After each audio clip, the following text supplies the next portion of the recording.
네, 안녕하십니까. 김우진입니다. 2021년 한 해가 불과 사흘밖에 남지 않았습니다.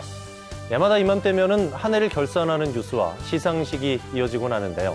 2년째 이어온 코로나의 오미크론 변이의 등장, 집값 폭등과 경제 위기까지 무거운 뉴스들이 유독 많았던 한 해였습니다. 여러분들에게 올 한 해 최고의 순간, 기억에 남는 사건들은 어떤 것들이 있으신가요? 무언가를 새로 시작하기 위해서는 마무리도 중요하겠지요. 2021년 남은 시간, 나쁜 건 버리고 낡은 건 바꾸고 좋은 것들을 찾아가는 연말결산의 시간이 되길 바라면서 강원도의 오늘과 소통하는 생방송 더 인사이드 12월 29일 수요일 방송 출발합니다.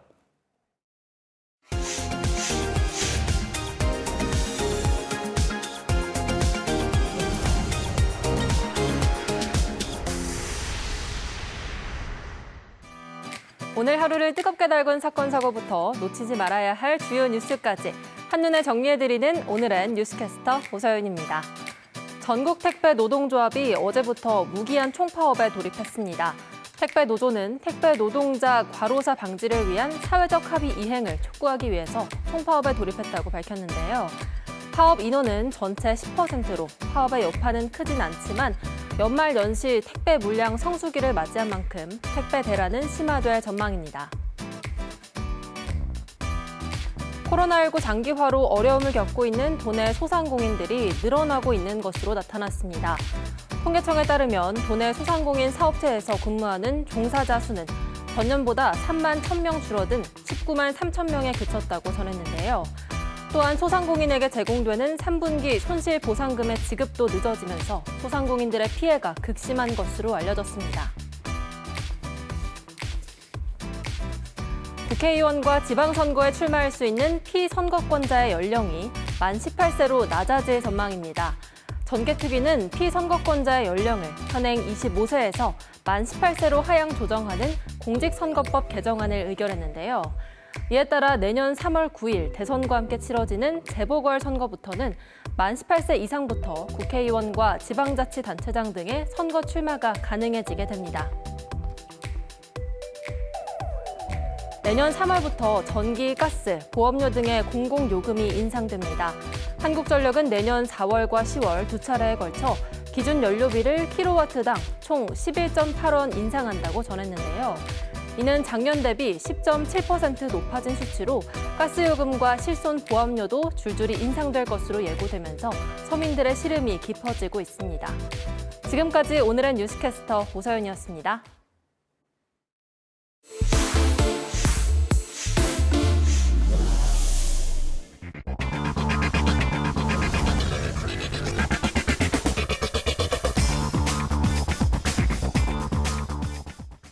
네, 시청자분들이 꼽은 핫 이슈를 기자의 선으로 정리해보는 뉴스 시간입니다. 2021년 올 한 해를 기자의 선으로 역시 한번 정리해보고 돌아보는 시간을 갖도록 하겠습니다. 김규태 기자, 송일임 기자, 어서 오십시오. 네, 안녕하세요. 안녕하십니까. 네, 안녕하세요. 송 기자, 2021년 올해도 작년하고 마찬가지였어요. 코로나19 뉴스가 대부분이었죠? 그렇습니다. 이 코로나19 속에서 특히 자영업자분들의 얘기를 빼놓을 수가 없습니다. 예. 우선 코로나19 팬데믹이 이렇게까지 길게 이어질 거라고는 생각을 누구도 하지 못했고 또 오미크론과 같은 변이 바이러스까지 발생하면서 계속해서 악화 일로를 걷고 있는데요. 이 도내 자영업자들은 그야말로 이제 2중고, 3중고를 뛰어넘은 상태다. 뭐 이렇게 호소를 하시기도 합니다.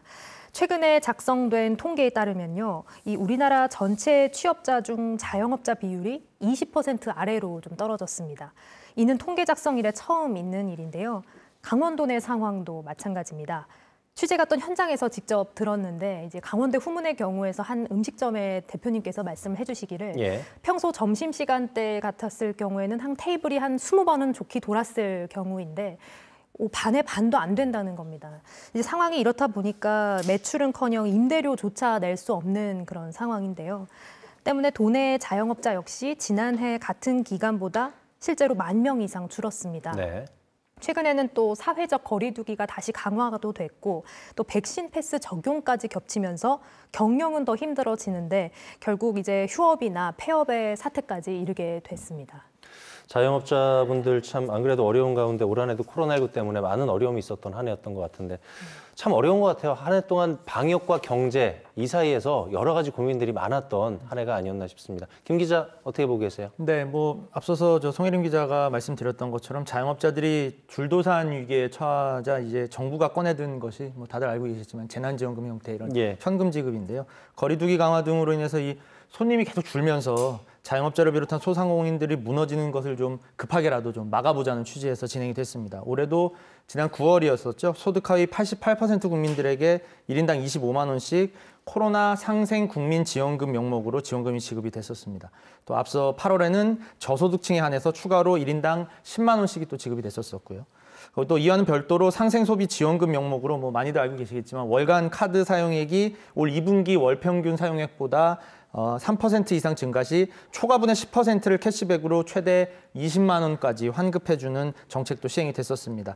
위드 코로나 도입으로 좀 풀렸던 거리두기 제한이 다시 강화가 되면서 정부가 또다시 이 방역지원금 명목으로 지금도 이제 지급을 하고 있는데요. 현재 약 320만 명에게 3조 2천억 원 규모의 예산을 지금 다시 풀고 있습니다. 워낙 지금 경기가 바닥을 치고 있고 이제 경기가 좀 무너질 위기라고 이제 보이기 때문에 정부에서는 현금을 풀어서 좀 경기를 부양해 보겠다는 지금 이런 계획인데요.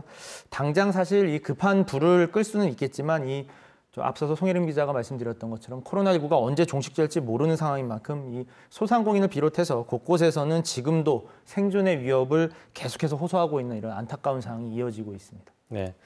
자, 송 기자, 그 밖에도 코로나19 관련돼서는 여러 가지 기억에 남는 뉴스들이 좀 있을 것 같아요. 정리를 해볼까요? 네, 올해 교육계 최대 현안 역시 코로나19였습니다. 이제 지난해에 이어서 계속해서 이어져 오는 건데요. 그리고 아무래도 코로나19 2년 차를 맞았기 때문에 이제는 좀 위드 코로나로 가야 된다 이런 바람이 교육계에서도 불었습니다. 예. 특히 그래서 올해 6월부터는 그러니까 2학기부터는 도내 학교들도 전면 등교로 이제 전환이 됐는데요. 사실상 이제 모든 학교가 전교생들이 교차로 가더라고 하더라도 이 전면 등교를 시행을 하고 있는 건데 도교육청에서는 이제 그동안 코로나19 기간 동안 제기됐던 학습이나 돌봄, 정서 등의 문제 때문에 전면 등교로 가야 한다 이렇게 본 겁니다. 이 집중 방역 기간을 운영하기도 했는데요. 그러면서 학교 현장에 대한 그 방역에 좀 더 힘을 쓴 겁니다. 특히 학원에도 이 손소독제 등의 방역 제품 등을 좀 비치를 하면서 방역에 좀 추가 총력을 기울였는데요. 학교별로는 특히 방역 인력을 추가 배치하기도 했습니다. 또 이 백신과 관련해서는요, 최근 청소년들의 백신 접종이 시작이 됐습니다. 현재 도내 기준으로는 청소년 백신 접종률을 살펴보면 1차가 73.9%고요. 2차 접종률이 53.4%, 그러니까 절반 이상을 좀 넘어선 상태입니다. 근데 이 백신과 관련해서 다만 그 학원에도 이른바 방역 패스, 또 백신 패스 같은 말인데요. 이 두 가지를 이제 이를 도입하려는 게 이제 논란이 됐었습니다. 특히 정부가 내년 2월부터는 학원에도 백신 패스를 적용하겠다라고 한 것을 두고 학부모와 학생들 그리고 학원연합회에서 강력하게 반발한 건데요. 이를 반대하는 내용의 국민청원까지 글이 올라온 상황이라 교육부는 현재 그 적용 시기와 범위 등을 놓고 조율을 좀 하겠다 이렇게 말씀을 해주셨지만 결국에는 해를 넘길 전망입니다. 교육계에 미친 코로나19 영향에 대해서 전체적인 경과와 상황들을 좀 짚어줘서 고맙고요. 김 기자는 어떻게 보고 계세요? 코로나19 상황이 지금 계속 지속이 되고 있기 때문에 언제 종식될지도 모르고 그래서 그 강원도 차원에서는 지난해부터 이 코로나19 상황에 대응하기 위해서 백신 개발과 이 치료제 부분에 대해서 계속 자체 대책을 마련해서 진행을 해오고 있었습니다. 많은 분들이 잘 알고 계시겠지만 춘천바이오산업진흥원에 따르면 지난해 체외진단이나 의학 관련 수출이 이미 2천억 원 수준을 넘어섰다고 합니다. 그리고 올해는 2,500억 원을 넘어섰고요. 특히 또 8개 업체가 개발한 코로나19 체외진단 41개 제품이 식약처로부터 수출 허가를 받아서 이미 미국과 유럽 또 아시아 등 세계 전 지역으로 지금 수출이 되고 있다고 합니다. 이렇게 코로나19 상황의 이 위기를 또 기회로 좀 삼으면서 도내 바이오 산업 62개사에서 올해만 약 9,400억 원이 넘는 지금 매출을 올리면서 아주 승승장구하고 있다고 하거든요. 이게 또 코로나 시대가 낳은 또 진풍경이 아닐까 싶은데 내년에는 또 이뮨메드의 코로나19 치료제가 식약처의 긴급 사용 신청을 또 추진할 예정이어서 이렇게 되면 당분간 이 도내 바이오 산업은 조금 더 어떻게 상승 곡선을 그리지 않을까라는 예측을 좀 해볼 수 있을 것 같습니다. 하지만 앞서서 말씀드렸다시피 이 양지가 있으면 또 음지가 있듯이 이렇게 잘 나가는 이렇게 성장세를 기록하는 산업도 있지만 반대로 이 코로나19를 극복하지 못하면서 어려움을 겪는 산업들이 사실 지금 대다수거든요. 절대 대다수이기 때문에 좀 정부 차원에서 자치단체도 마찬가지겠지만 조금 세밀한 지원 대책을 계속해서 좀 주문을 하는 목소리는 계속 이어지고 있습니다. 전체적으로 이제 교육계에 미친 영향, 산업계에서 미친 영향들을 분석을 해봤는데 뭐 어려웠던 게 교육계, 산업계만은 아니었을 것 같아요. 그렇죠. 전반적으로 우리 모두가 힘든 한 해를 보냈는데 그럼에도 불구하고 이 팬데믹 속에서 오랜 수건이었던 지역 현안들 있잖아요. 김 기자, 이런 구간들은 조금 가닥이랄까요? 어느 정도 가닥이 좀 잡힌 수건 사업들도 있는 것 같아요. 짚어주실까요? 뭐 말씀해 주신 것처럼 사실 가장 대표적인 게 올해 폐광지역 개발 지원에 관한 특별법이라고 하죠. 일명 폐특법이라고 많이 줄여서 얘기를 하는데요. 이 폐특법이 지난 1995년 이 강원도 4개 그 지역에, 강원 남부권의 4개 지역이 이 폐광으로 인한 지역 소멸을 막기 위해서 만들어진 이 법인데요. 앞서서 2차례나 연장이 됐다가 원래대로라면 오는 2025년이면 시효가 만료될 위기였었습니다. 폐특법이. 근데 이 폐특법이 만료되게 되면 국내 유일의 내국인 카지노 독점 영업권이 보장됐던 강원랜드죠. 강원랜드의 이 근간이 흔들리게 되는 문제가 생기기 때문에 폐광 지역의 미래가 아주 암울해질 것이라는 이런 우려가 계속 나오고 있었거든요. 그래서 정치권과 지역 주민들이 각고의 노력을 기울여서 올해 드디어 폐특법의 시효가 당초 2025년에서 2045년까지로 연장이 됐습니다. 뭐 당초 지역에서는 정치권이나 지역에서는 이 시효 자체를 아예 없애버리자라는 요구가 많았었는데 여러 가지 사항을 고려를 해서 법 제정 목적을 달성할 때까지만 달성할 때까지 유효하다는 이 부가 조항을 집어넣었기 때문에 사실상 폐광 지역 경제진흥이나 이런 부분이 어느 정도 성과를 내지 않으면 법안의 시효가 없어지는 것과 마찬가지 효과를 누릴 수 있기 때문에 어쨌든 항구적 적용의 근거를 좀 담아서 폐특법이 연장이 된 상태입니다. 이 법이 바뀌면서 사실 강원랜드의 이 폐광기금 납부 기준도 현재 이익금의 25%에서 강원랜드 카지노 매출의 13%로 변경이 돼서요. 기존보다 대략적으로 계산을 해보면 한 2배 정도, 2배 정도 폐광기금을 더 적립해서 지역에 환원할 수 있는 이런 기반이 좀 마련이 됐습니다. 사실 근데 문제는 이 폐특법 연장과 이 폐광기금 납부 기준이 바뀐 것을 토대로 폐광 지역에 사실 주거나 교육 또 의료 여러 가지 부분을 정주 여건 개선을 하는데 좀 많이 투자가 돼야 될 텐데요. 그동안 사실 폐광 지역에 지금 수조 원의 예산이 이미 쏟아부은 상태였지만 이렇다 할 변화가 없었거든요. 여전히 지금 사람들은 떠나고 있고요. 그렇기 때문에 정치권과 지역 주민들이 좀 머리를 맞대고 좀 중장기적인 관점에서 이 폐특법의 사실상 이 시한이 없어진 이 폐특법을 잘 발판으로 삼아서 지역 발전과 또 주민들이 잘 살아나갈 수 있는 기반을 좀 마련해 나가야 되지 않을까 그렇게 생각이 됩니다. 시한이 연장된 건 어쨌든 다행인데 그래서 지역에서도 좀 지역 특화 산업이라든가 앞으로의 좀 앞날을 위해서 노력을 하자는 얘기들이 여기저기서 나오는 것 같아서 그렇습니다. 2022년도 맞이하는 좀 희망찬 한 해가 되지 않을까라는 분석도 해보고요. 송 기자는 어떻게 보고 계세요?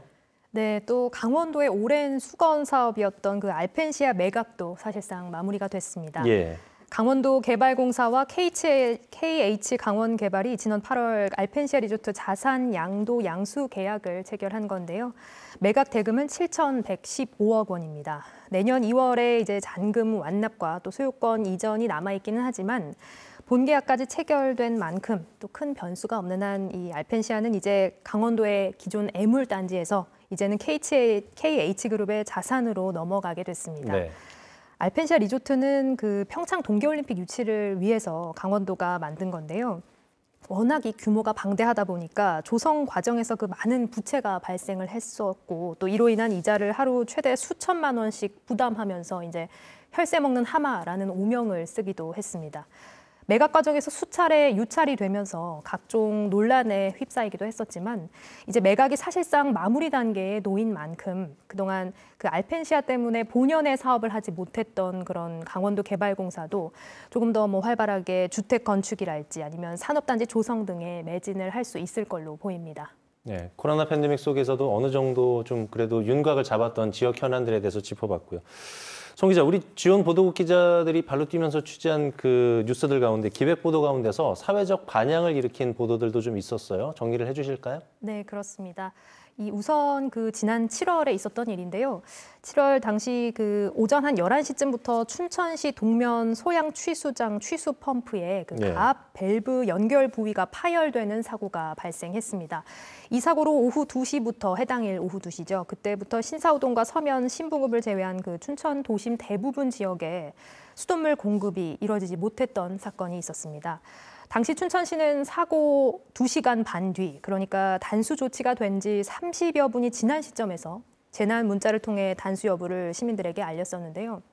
때문에 좀 미숙하고 안일한 대처라는 시민들의 불평을 사기도 했었습니다. 춘천시는 이에 긴급 복구 작업을 진행하고 있고 또 해당일 밤 11시쯤에 수돗물 공급이 재개될 것으로 보인다, 이렇게 예상을 하기도 했었는데요. 이후에 원주지방환경청이 이런 사고를 막기 위해서 도내 모든 정수장을 대상으로 대대적인 점검을 시작했습니다. 기후 변화와 또 신공법을 도입하기도 했고요. 또 시설 노후화와 운영관리 미숙 등 예상되는 수돗물 사고를 무려 15개 유형 그리고 80개 항목으로 정리해서 살피기도 했습니다. 원주지방환경청은 또 한국상하수도협회와 한국수자원공사 등과 공동으로 이 수돗물 사고 예방을 위해서 컨설팅도 꾸준히 벌이고 있습니다. 네. 다음 김기태 기자. 네, 저는 옆에 송혜림 기자와 또 저희 보도국에서 굉장히 활발하게 취재 활동을 하고 있는 원석진 기자가 지난 3월에 상당히 많은 고생을 하면서 제작을 했던 뉴스였는데요.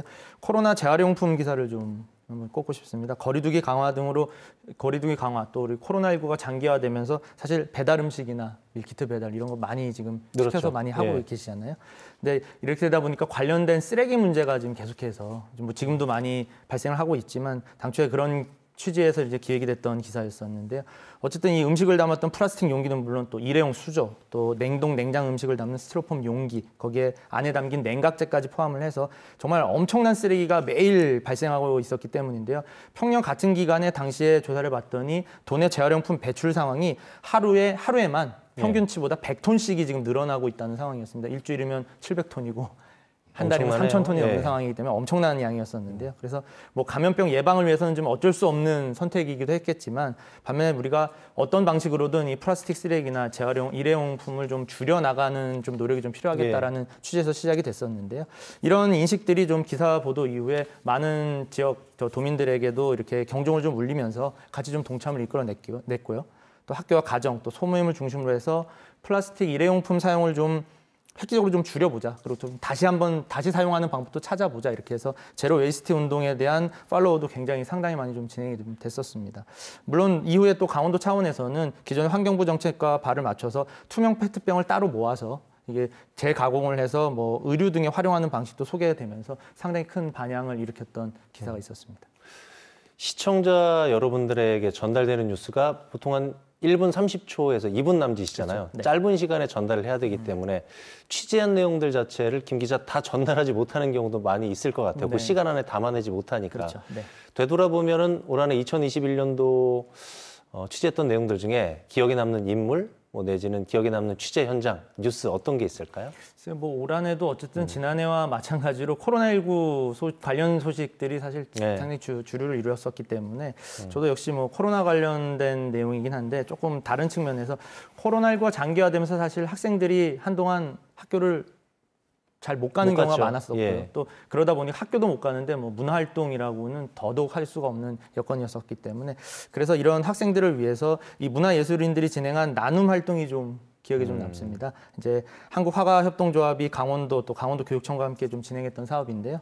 100여 명의 작가들이 자신들의 미술 작품을 기증을 해서 그 기증된 작품을 일선 학교에 있는 복도나 또 학생들이 많이 다니는 곳에다 이렇게 무료로 전시를 한 거예요. 그래서 학교 안에 어떻게 보면 작은 미술관이 만들어지게 된 건데 미술 작품을 보면서 학생들이 좀 감수성도 키우고 또 작가들 입장에서는 또 창작 활동에 대한 또 피드백도 받을 수 있어서 아주 좀 좋은 시도가 아니었나 코로나19 시대가 낳은 굉장히 그런 생각이 좀 들었고요. 또 다른 한 가지를 더 꼽자면 코로나19로 굉장히 어려운 시기였지만 또 나름대로 각자의 위치에서 각자의 역할을 다해서 좋은 성과를 낸 곳도 분명히 많았었거든요. 앞서 의료 관련 바이오 산업도 말씀드렸었지만 또 굉장히 많은 성과를 거둔 것이 강원도 무역이 아니었을까 싶습니다. 코로나19 장기화 속에서 강원무역이 당초 올해 목표치였던 25억 불을 넘어서서 현재까지 27억 달러를 사실상 돌파한 것으로 지금 예측이 되고 있거든요. 최종 집계는 해봐야 되겠지만 27억 불을 넘어서는 것이 거의 확실시되고 있습니다. 워낙 유례없는 이 감염병 사태로 모두가 어려운 시기였지만 이 위기를 좀 기회로 삼아가지고 모든 대면 무역 거래를 온라인 방식으로 완전히 전환을 하면서 무역 시장이 좀 새로운 패러다임을 좀 만들었다는 평가를 받고 있는데요. 온라인 비대면 방식으로 전환을 하면서 기업인들에게 굉장히 좀 큰 도움이 됐었고요. 수출길에 막혀 있었던 기업인들에게는 또 도내 수출 역시 또 최대치를 기록했다는 점이 상당히 좀 높게 평가해 볼 부분이 아닌가 그런 생각이 좀 들고요. 물론 또 현재 이 거리두기 강화나 이런 부분 때문에 소상공인들은 또 반대로 굉장히 좀 어려움을 겪고 있기 때문에 앞서서 말씀드렸던 부분에 또 반복되는 얘기지만 좀 이런 부분에서도 조금 더 한번 세밀하게 다시 좀 같이 머리를 맞대고 대책을 좀 마련해 봐야 할 시점이 아닐까 싶습니다. 네. 강원도 곳곳을 누비면서 2021년도에 열심히 취재한 우리 기자들과 함께 한 해를 정리해보는 시간을 갖고 있습니다. 송혜림 기자는 올 한 해 되돌아보면 기억에 남는 인물, 현안, 뉴스 어떤 게 있을까요?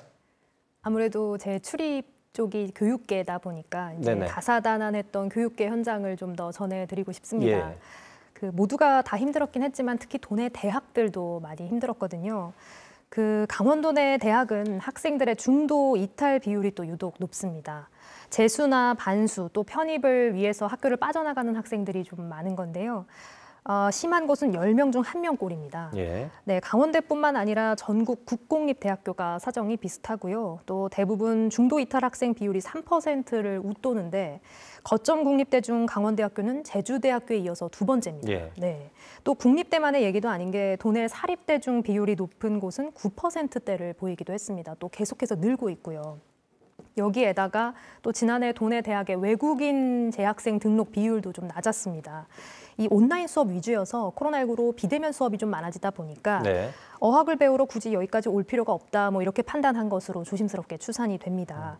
이에 학교별로 대책을 마련하고는 있는데요. 예를 들어서 강원대학교, 그러니까 국립대학교 같은 경우는 당장 탄력 정원제를 운영해서 충원 미달이 발생하는 과의 정원을 줄여 나가기로 하기도 했고요.